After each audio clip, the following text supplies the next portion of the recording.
Assalamualaikum warahmatullahi wabarakatuh.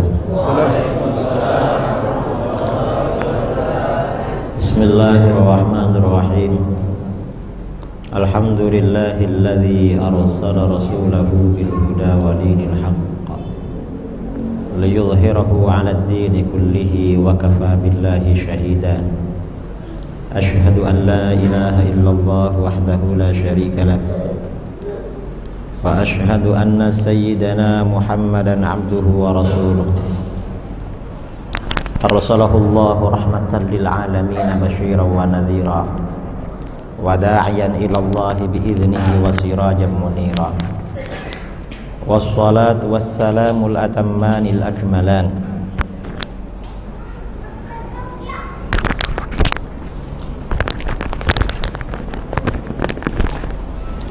ala sayyidina Muhammadin alladhi tanhallu bihil 'uqad wa tanfariju bihil kurab wa tuqda bihil hawaij wa tunalu bihir raghaib wa husnul khawatimi wa yustasqal ghamamu biwajhihil karim wa ala alihi wa sahbihi ajma'in wa man tabi'ahum bi ihsanin ila yaumiddin. Amma ba'du. Para alim ulama, para asatidz yang saya muliakan dan saya hormati, wabil khusus Al-Ustaz Al-Fadil, Ustaz Al-Nuf, Ustaz-Ustaz yang lain yang tidak bisa saya sebutkan namanya satu persatu, jajaran pengurus takmir masjid Nurul Yaqin, yang juga saya hormati saudara imam dan para jamaah kaum muslimin dan muslimat jamaah sholat zuhur yang saya hormati. Pada kali ini kita akan berbicara tentang Ahlus Sunnah wal Jamaah di tengah-tengah aliran yang berkembang di negara kita. Islam masuk kepada bangsa kita, bangsa Indonesia, adalah Islam Ahlus Sunnah wal Jamaah. Sejak dulu fikihnya Syafi'i, akidahnya Asy'ari, wujud qidam baqa, dan orang-orangnya sufi, cinta ilmu tasawuf. Karena cinta ilmu tasawuf, maka banyak acara zikir-zikir. Ini tanda-tandanya orang sufi senang berzikir. Ada tahlilan, ada yasinan, ada manakib, ada istighatsah, ada ya macam-macam lah. Itu ciri-ciri umat Islam Ahlus Sunnah wal Jamaah di kalangan bangsa kita, bangsa Melayu, bangsa Indonesia. Ini Islam Ahlus Sunnah wal Jamaah. Kemudian kira-kira sekitar 150 tahun yang lalu, aliran-aliran lain mulai masuk. Syiah masuk ke Indonesia melalui kerjasama dengan Belanda. Syiah ini masuknya kerjasama dengan Belanda. Wahabi masuk ke Indonesia. Begitu Wahabi masuk, meletus yang namanya Perang Padri di Sumatera Barat, dekat sini. Kemudian lama-lama ya, di era modern ini Hizbut Tahrir masuk ke negara kita. Juga berbeda dengan Ahlus Sunnah wal Jamaah. Liberalisme, pluralisme, liberal juga masuk ke negara kita. Pemikiran yang sama sekali berbeda dengan Ahlus Sunnah wal Jamaah. Nah, ini sebenarnya bagaimana ini bisa masuk? Ada sebuah hadis ya yang diriwayatkan oleh para ulama, Imam Abu Dawud, Imam Ibnu Majah, dari Sayyidina Abu Dzar Al-Ghifari radhiyallahu an. Rasulullah shallallahu alaihi wasallam bersabda, "Salasun la yaghillu alaihinna qalbul abdil mu'min." Ada 3 perkara yang tidak akan terpeleset di atasnya hati seorang mukmin. Ada 3 perkara yang tidak akan tergelincir di atasnya. Artinya seorang mukmin kalau berjalan di atas 3 perkara itu, melaksanakan 3 perkara itu, hatinya dijaga oleh Allah, tidak tergelincir, tidak tersesat. Karena selain Ahlus Sunnah ini kan aliran sesat, Syiah sesat, Wahabi sesat, liberal sesat, HTI sesat. Nah, hati seorang mukmin oleh Allah akan dijaga dari kesesatan. Syaratnya 3 perkara dijaga. Apa? Yang pertama, ikhlasul amali lillah. Ikhlas dalam beramal karena Allah. Apa yang kita lakukan semata-mata karena Allah, bukan karena apa. Nah, ikhlas itu kata para ulama, Syekhul Islam Zakaria Al-Ansari dalam kitabnya Ihkamud Dilalah mengatakan, ikhlas itu ada 3 tingkatan. Ada kelas-kelasnya ya. Jadi anak sekolah itu ada kelasnya. Kemudian orang jadi guru ada pangkatnya. Orang jadi polisi ada pangkatnya. Jadi tentara ada pangkatnya. Loh, orang ikhlas itu juga ada kelas-kelasnya. Kita perhatikan, kira-kira kita kelas berapa ikhlas itu? Ikhlas yang paling tinggi, ikhlasnya para kekasih Allah, beribadah, bertakwa, taat kepada Allah, tidak karena mengharapkan masuk surga, bukan karena takut neraka, tetapi semata-mata karena ibadah kepada Allah. Ini ikhlas kelas yang paling tinggi.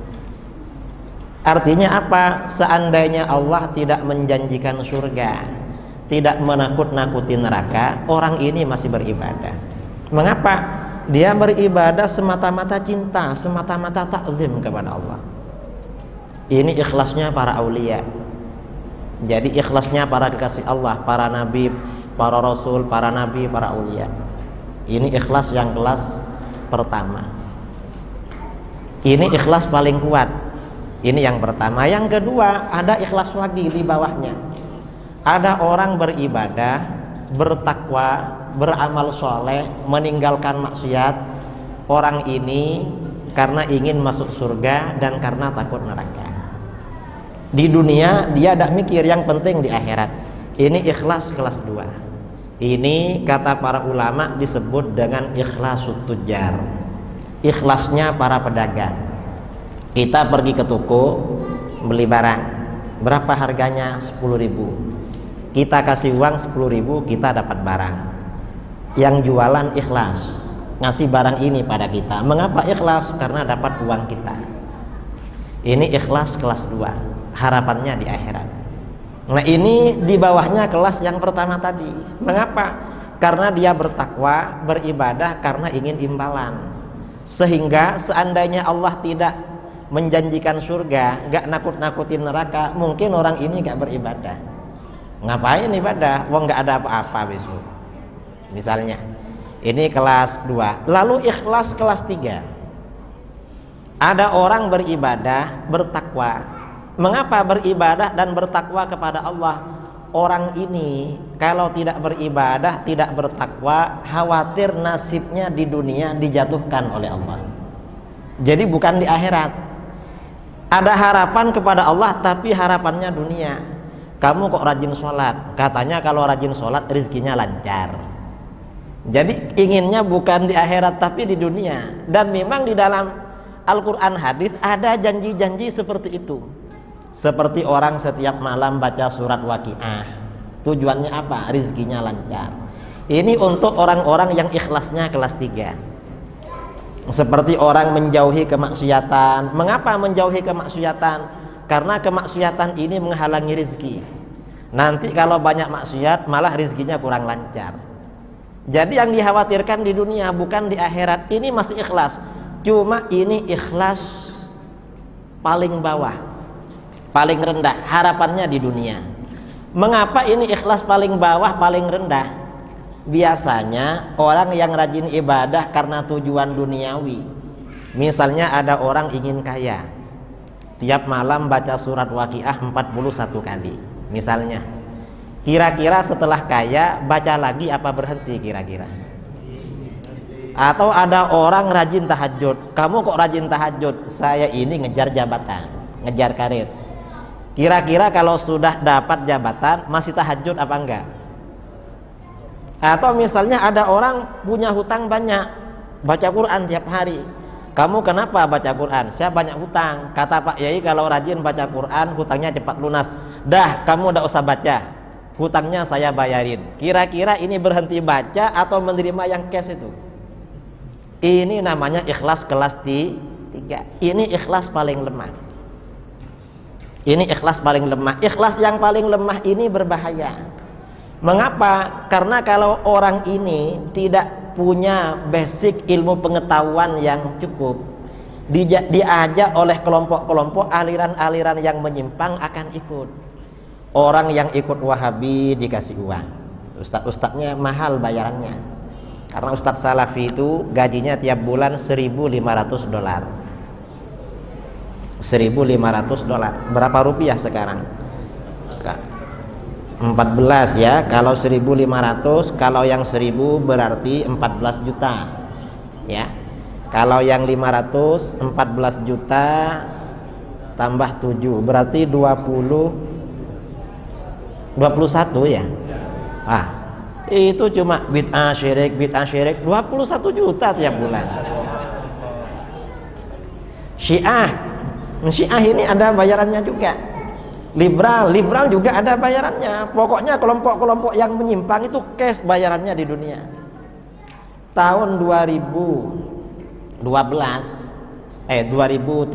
ya, saya pulang dari Sumatera. Sampai di Surabaya saya ke Gresik karena ada pengajian. Pulang dari Gresik saya naik bis ke tempat saya di Jember. Di waktu naik bis saya duduk dengan seorang pemuda kira-kira seusia saya. Lalu orang ini ngajak ngobrol saya, panggil saya kakak. Kakak dari mana? Saya dari Jember. Kamu? Saya asli Madura, cuma tinggal di Banyuwangi. Kakak dari mana? Saya bilang saya pulang dari Gresik. Ada apa? Gak ada lah, jalan-jalan. Karena mau bilang saya ini kiai pulang ceramah, saya kira gak bagus. Kan gak bagus. Jadi saya bilang gak ada lah, cuma jalan-jalan ya, ada keperluan terus pulang. Lah terus kamu dari mana? Saya dari daerah ini. Ada satu daerah di Kediri. Daerah mana? Daerah ini tempatnya aliran sesat. Ada tokohnya yang terkenal di situ. Loh, ngapain kamu ke situ? Saya ziarah pada Tuan Guru. Loh, kamu ikut aliran itu? Iya kak, katanya. Loh, kok ikut aliran itu? Kamu kalau ketemu kiai-kiai kamu di Madura, kamu pasti ditempeleng atau paling enggak dimarahi, karena itu aliran gak benar. Akhirnya orang ini ngajak berbicara lain. Ya sudah, kita agak meneruskan. Yang penting saya sudah mengingatkan. Begitu mau turun, saya mau turun, sudah mau sampai, orang ini minta nomor telepon. Kak, boleh minta nomor teleponnya? Boleh. Kenapa? Ya kalau ada perlu saya telepon, katanya. Ya ini nomornya, saya kasih nomor handphone saya. Kira-kira dapat 1 minggu, orang ini telepon saya. Siapa? Saya kak, yang ketemu di bus kemarin. Ini. Saya mau tanya, saya penasaran sama kamu. Apa? Kamu ikut aliran ini, kenapa? Latar belakangnya apa? Saya ini, lalu dia cerita, saya ini dulu kerja sama bos, jadi sales pengantar barang dari toko ke toko. Setelah saya tahu jaringan bisnis ini, saya berpikir, saya ini kalau kerja begini kan cuma membantu bos saya tambah kaya. Kenapa saya gak jadi bos sendiri, biar saya ya saja yang kaya? Saya kan sudah tahu jaringannya. Akhirnya ambil uang ke bank, buka perusahaan, beli mobil, beli apa, jadi bos. Begitu jadi bos ya, karena uangnya ambil dari bank, jadi bos, ternyata sirkulasi keuangan tidak imbang, lebih banyak pengeluaran daripada pemasukan. Akhirnya kredit ke banknya macet. Karena macet, hutangnya gak bisa terbayar, dikejar-kejar bank, susah, bangkrut. Ketika dalam susah, hutang ratusan juta rupiah pada waktu itu, ada orang bilang, kamu kalau ingin cepat lunas, ikut aliran itu. Kamu cepat lunas kalau ikut itu. Nah, ini namanya ikhlasnya lemah. Jadi ikut kelompok-kelompok karena apa namanya? Ikut suatu aliran keagamaan, tapi tujuannya di dunia, bukan karena akhirat. Ini menunjukkan kalau hatinya lemah, keimanannya lemah. Terus akhirnya saya ikut itu. Lah, ya apa sekarang? Kamu kan sudah ikut itu. Iya. Sudah lunas apa enggak hutangnya? Ya itu, saya sudah lama ikut gak lunas-lunas, malah tambah banyak katanya. Ya makanya kamu keluar aja dari situ, itu gak ada gunanya. Bukan gitu solusinya. Orang punya masalah itu, kamu nambah masalah. Akhirnya telepon ditutup. Kira-kira dapat 2 bulan, orang ini telepon saya lagi. Karena nelpon saya tanya lagi, ya apa? Kamu masih ikut aliran itu? Enggak kak, saya dah keluar katanya. Loh kenapa keluar? Loh katanya disuruh keluar. Ya keluar katanya. Wong bukan solusi, malah tambah sumpek katanya. Akhirnya saya keluar. Akhirnya lama-lama datang ke rumah saya, minta caranya gimana, nasihat. Saya kasih, kamu baca ini, insya Allah lah barangkali segera lunas. Setelah itu pulang, sampai sekarang nggak nelpon lagi. Ya nggak tahu apa handphonenya sudah dijual atau hilang atau sudah sukses lupa lagi, begitu. Kita kan nggak tahu. Nah ini artinya apa? Ikhlas itu penting. Jadi orang ikut kelompok apapun semata-mata harus karena Allah, jangan karena kepentingan duniawi. Dan aliran-aliran yang menyimpang itu memang cash, kontan bayarannya. Tapi itu bahaya, karena itu namanya tidak ikhlas. Ikhlas itu penting. Dan ikhlas ini semuanya tergantung pada sekuat apa iman kita kepada Allah. Kalau orang itu imannya kuat kepada Allah, bahwa rizki yang akan kita dapat, apapun yang akan kita peroleh, sudah ada ketentuannya dari Allah. 50.000 tahun sebelum langit dan bumi diciptakan, pikiran gak akan kemana-mana, gak akan macam-macam. Karena apapun yang akan kita terima itu sudah ditakdirkan oleh Allah. Masalahnya kita ini sabar apa enggak? Kalau kita ini sabar, sesuatu itu akan sampai pada kita secara halal. Tapi kalau enggak sabar, kita akan memaksakan melampaui apa yang ditentukan oleh Allah. Akhirnya yang kita dapat adalah perkara haram. Ini contoh di dalam kitab Imam Ghazali bercerita. Suatu ketika Sayyidina Ali bin Abi Thalib akan pergi sholat naik onta.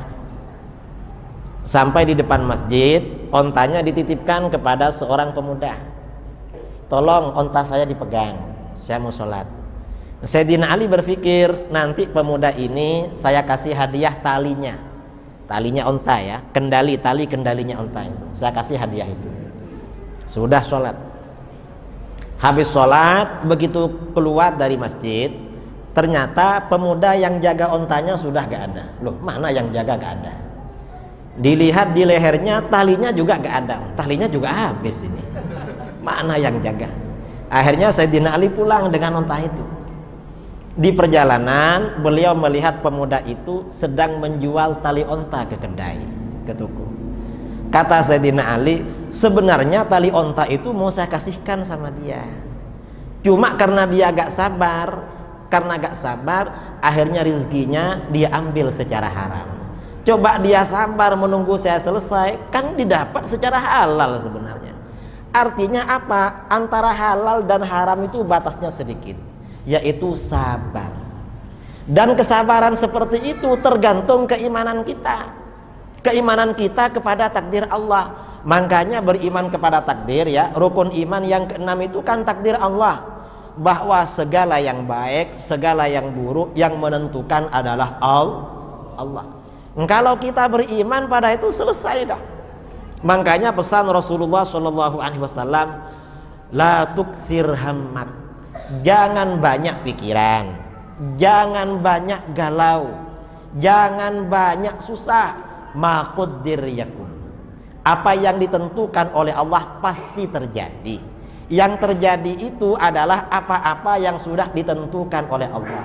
Wa ma turzaq ya'tik, dan apa yang akan diberikan rizki kepada kamu oleh Allah pasti datang pada kamu.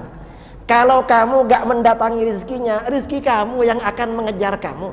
Ini pesan Rasulullah SAW. Ini pentingnya ikhlas. Kemudian yang kedua ya, wan nasihah liwaliyil amri. Orang itu agar hatinya dijaga oleh Allah. Saya sambil lihat jam karena kata Ustadz tadi 20 menit. Ini baru 10 menit lewat berapa ini? Lewat 10. Yang kedua, wan nasihah liwaliyil amri, berbuat baik kepada pemimpin. Pemimpin itu siapa? Kalau di dalam agama, pemimpin itu adalah para ulama, para guru kita. Berbuat baik kepada para ulama itu artinya apa? Pertama, kita meyakini bahwa para ulama itu derajatnya lebih tinggi daripada orang biasa. Itu para ulama. Mengapa? Allah berfirman, yarfa'illahu alladzina amanu minkum walladzina utul ilma darajat. Allah mengangkat orang-orang yang beriman di antara kamu dan orang-orang yang diberikan ilmu pengetahuan agama di antara kamu beberapa derajat. Jadi para ulama ini derajatnya di atas kita. Orang itu kalau pangkatnya lebih tinggi, jangankan di sisi Allah ya, di dunia, orang ini kalau pangkatnya lebih tinggi, biasanya gajinya atau apa yang dia dapat lebih istimewa, lebih banyak. Betul? Betul kan? Kalau misalnya ada undangan ceramah, ada undangan tahlil atau walimah, orang yang bukan ulama datang duluan, lalu saya diundang ceramah datang belakangan. Kira-kira yang dimakan lebih enak saya apa sampean? Padahal datangnya terlambat. Nanti kalau pulang, kira-kira kuenya berkatnya lebih banyak siapa? Beda kan? Padahal di dunia, di sisi Allah juga begitu. Orang sekelas Imam Syafi'i, Imam Nawawi, Imam Suyuti, Imam Ibnu Hajar, Imam Ar-Ramli, sholat sunat 2 rakaat. Kita sholat mulai isya sampai subuh, pahalanya lebih banyak beliau.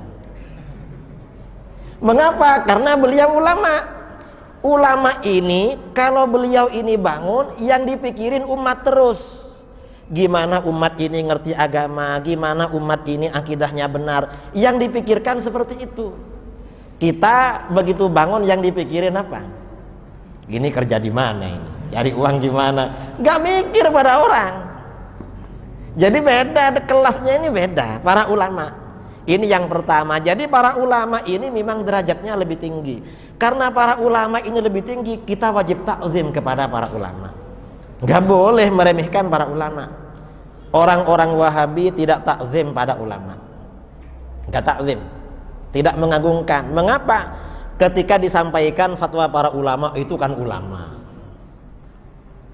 Terus bukan Al-Quran, bukan hadis. Ini orang Wahabi. Ya memang ulama bukan Al-Quran, bukan hadis, tapi yang disampaikan kan dari Al-Quran dan hadis. Kalau para ulama itu, apalagi liberal tambah gak mau sama ulama, itu kan manusia, bukan nabi. Lalu terus bisa salah, bisa benar. Seperti saya, ya gak sama. Kalau para ulama bisa salah, bisa benar, kalau kamu salah terus. Mestinya kan begitu. Ini mereka ini gak mau pada otoritas ulama karena ingin meningkatkan dirinya setara dengan para ulama.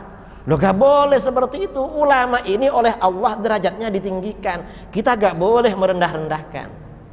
Ini yang pertama. Yang kedua, karena para ulama ini derajatnya tinggi, kita wajib beriktikad bahwa dalam urusan agama kita ini wajib merujuk kepada para ulama. Gak boleh berfatwa sendiri. Gak boleh. Mengapa? Kalau para ulama berfatwa, fatwanya benar dapat 2 pahala, fatwanya salah dapat 1 pahala. Kalau bukan ulama, misalnya penyanyi atau artis ya, lalu karena bertaubat atau hijrah lalu menjadi ustad, ditanya berfatwa, fatwanya benar dapat dosa, fatwanya salah dosanya 2 kali lipat. Mengapa? Dia sendiri sesat, menyesatkan orang lagi. Ini kalau bukan ulama. Gak boleh mengulamakan diri. Saya saja kalau ditanya hukum oleh orang-orang, telepon, Pak Kiai ini hukumnya gimana? Tunggu, saya lihat dulu. Setengah jam lagi telepon lagi. Saya buka di kitab. Kalau benar-benar tidak ingat, kalau ingatan hanya 75%, apalagi 50%. Mengapa? Kalau ditanya hukum seorang ustadz lalu hanya pakai asumsi-asumsi, walaupun benar berdosa. Kalau cuma sekelas ustadz, bukan ulama seperti dulu, apalagi salah. Karena beda dengan ulama. Makanya di dalam beragama umat Islam itu wajib punya guru. Wajib. Gak boleh gak punya guru, otodidak di dalam agama gak boleh. Harus punya guru. Karena punya guru ini hukumnya wajib di dalam beragama. Kata para ulama, umat Islam wajib bermadhab. Kita dari dulu sampai sekarang bermadhab Syafi'i. Kalau mazhab-mazhab yang lain, Wahabi tidak bermadhab, Syiah gak jelas mazhabnya, terputus. HTI juga gak jelas, terputus. Apalagi liberal. Kita ini wajib bermadhab. Mengapa wajib bermadhab? Kalau bermadhab ini menjaga sistem hubungan kita selaku murid dengan guru-guru kita. Kalau diumpamakan silsilah nasab, kita ini ada orang tuanya, nasab ya. Orang itu anaknya siapa, bin, jelas kalau bermadhab. Kalau gak bermadhab, ayahnya gak ketemu. Lo kok gak ketemu? Mungkin dapat dari kebun. Ini kalau gak punya ayah. Ini yang kedua. Yang ketiga ya, agar hatinya ini dijaga oleh Allah dari kesesatan. Waluzumu jama'atil muslimin, menjaga kebersamaan dengan kaum muslimin, menjaga kekompakan, kerukunan dengan kaum muslimin. Menjaga, maksud menjaga kebersamaan dan kekompakan dengan kaum muslimin, jangan mudah berbeda dengan mereka. Jangan melakukan hal-hal yang menimbulkan perpecahan atau gak disukai oleh kaum muslimin. Makanya para ulama dulu dalam rangka menjaga kebersamaan, kesatuan kaum muslimin, manhaj ulama dulu, apabila di satu daerah mazhab ahlus sunnah itu sudah kokoh, itu tidak boleh mengajarkan mazhab lain di daerah itu. Mengapa? Akan menimbulkan perpecahan. Contoh, dulu ada ulama besar namanya Al-Imam Abu Ya'la Al-Farra Al-Hambali pada abad ke-5 Hijriah di Baghdad. Suatu ketika ada seorang pemuda datang menghadap beliau. Kata pemuda itu, ditanya oleh Imam Abu Ya'la, kamu ngapain kesini? Saya mau mengaji, berguru pada tuan guru, menjadi pengikut tuan guru. Kamu dari mana? Saya dari negeri Persia, dari Asfarayin tuan guru. Masyarakat kamu mazhabnya apa? Masyarakat saya mazhabnya Syafi'i. Loh, kok belajar ke saya? Saya Hambali. Saya ini Hambali. Loh, saya ini kagum sama tuan guru, senang Masya Allah, karena tuan guru orangnya alim, orangnya soleh, Masya Allah. Tapi itu tidak baik buat kamu. Kalau kamu pindah mazhab ikut saya gak baik. Kenapa tuan guru? Kalau kamu ikut mazhab Hambali, nanti pulang kampung, tetangga kamu semuanya Syafi'i, kamu gak punya kawan untuk mendiskusikan ilmu kamu. Akibatnya kalau ilmu kamu tidak didiskusikan dengan orang lain, ilmu kamu cepat hilang. Itu yang pertama. Yang kedua, kalau kamu pulang kampung, mazhabnya berbeda dengan masyarakat setempat, kamu akan dimusuhi sama mereka. Karena orang tuh cenderung memusuhi orang yang berbeda. Itu gak boleh, kamu menimbulkan fitnah namanya. Gak boleh. Tapi saya ini sudah cinta pada tuan guru, gimana ini? Oh, kamu gak perlu khawatir. Kamu saya antarkan pada ulama yang lebih alim, lebih soleh dari saya. Kamu kalau berjumpa beliau pasti lebih cinta pada beliau daripada pada saya. Dan ulama itu satu mazhab dengan kamu. Akhirnya anak muda ini oleh Imam Abu Ya'la diantarkan kepada Al-Imam Abu Ishaq Ash-Shirazi, pengarang kitab Al-Muhadzab. Suruh berguru kepada beliau. Nah, ini artinya apa? Menyebarkan mazhab baru sesama ahlus sunnah. Di tempat yang memang sudah kokoh satu mazhab, itu tidak boleh oleh ulama dulu. Mengapa? Akan menimbulkan perpecahan. Dan itu gak boleh. Itu gak boleh menimbulkan perpecahan sama umat Islam. Apalagi yang disebarkan mazhab sesat Wahabi. Wah, itu gak boleh itu. Syiah gak boleh, nanti akan gaduh. Seperti yang terjadi di Madura. Akhirnya orang-orang Syiah itu dibakar, diusir dari kampung. Lalu ada juga di daerah lain ya orang-orang Wahabi diusir. Indonesia. Mengapa? Karena menimbulkan fitnah. Itu gak boleh. Umat Islam ini kalau bertengkar dengan saudaranya, umat Islam dirugikan. Yang diuntungkan adalah musuh-musuh Islam. kalau umat Islam ini dirugikan, akhirnya pelajaran ilmu agama terhenti. Mestinya ceramah tentang wudhu, tentang sholat, akhirnya ceramah tentang tahlil. Padahal masyarakat cara wudhunya belum betul. Ini banyak masyarakat, ustadz-ustadz asyik ceramah masalah khilafiyah, masyarakatnya wudhunya masih belum sempurna, sholatnya juga belum sempurna. Ini gara-gara aliran-aliran baru ini. Nah, umat Islam ya, umat Islam, seseorang itu akan dijaga hatinya oleh Allah apabila menjaga kebersamaan, tidak menimbulkan perpecahan. Dan biasanya orang yang dapat menimbulkan fitnah, melakukan hal-hal yang menimbulkan perpecahan, itu biasanya pada akhirnya atau memang sejak awal mengikuti aliran-aliran yang tidak benar. Hatinya benar-benar tergelincir sesuai dengan pesan baginda Rasulullah SAW tadi. Lalu kata Rasulullah, fa inna da'watahum tuhitu min waraihim, karena sesungguhnya doa kaum muslimin menaungi dari belakang mereka. Artinya apa? Orang yang menjaga kerukunan, kebersamaan, persatuan dengan umat Islam, ya, selain hatinya dijaga, akan mendapat keberkatan, mendapat barokah dari doa saudara-saudaranya sesama muslim. Tapi orang yang tidak menjaga kebersamaan gak akan dapat barokah doa saudaranya. Umat Islam itu antara yang satu dengan yang lain saling mendoakan. Kapan? Paling tidak setiap sholat.